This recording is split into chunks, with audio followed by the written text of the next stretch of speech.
In this lesson, students learned to multiply by a factor of 1.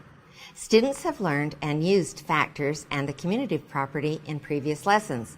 Let's review the definitions. Factors, numbers that are multiplied to get a product. Commutative property, changing the order of factors does not change the product. Students have learned that 3 groups of 4 is written 3 times 4 and it equals 12. I have 3 bags with 4 marbles inside.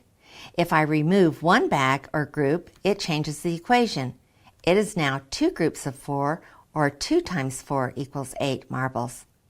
If I remove another bag, I have 1 group of 4, so I only have 4 marbles. So the equation becomes 1 times 4 equals 4 marbles.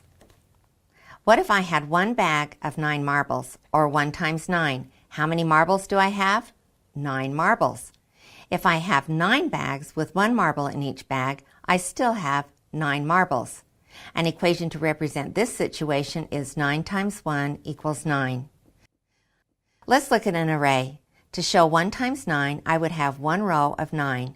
An array like this represents 9 rows of 1. I still have 9.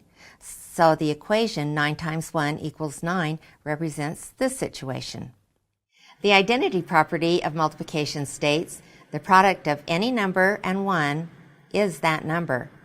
A number's identity does not change when multiplied by 1. For example, 5 times 1 equals 5, 1 times 15 equals 15, 1 times 286 equals 286, n times 1 equals n, which means any number times 1 equals itself. Now let's look at division with factors of 1. If I have 4 cookies and 4 bags, how many cookies can I put in each bag so all the bags would be even? If there are 4 cookies and 4 bags, I could only put 1 cookie in each bag. The equation that represents this is 4 divided by 4 equals 1. If I had 20 cookies and 20 bags, I still could only put 1 cookie in each bag.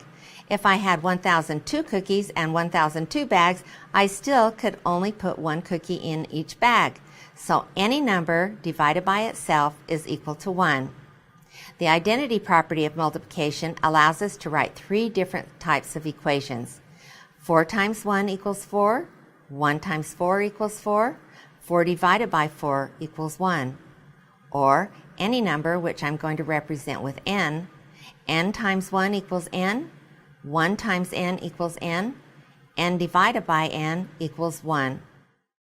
Students learned the identity property and how to solve multiplication and division problems with 1 as a factor.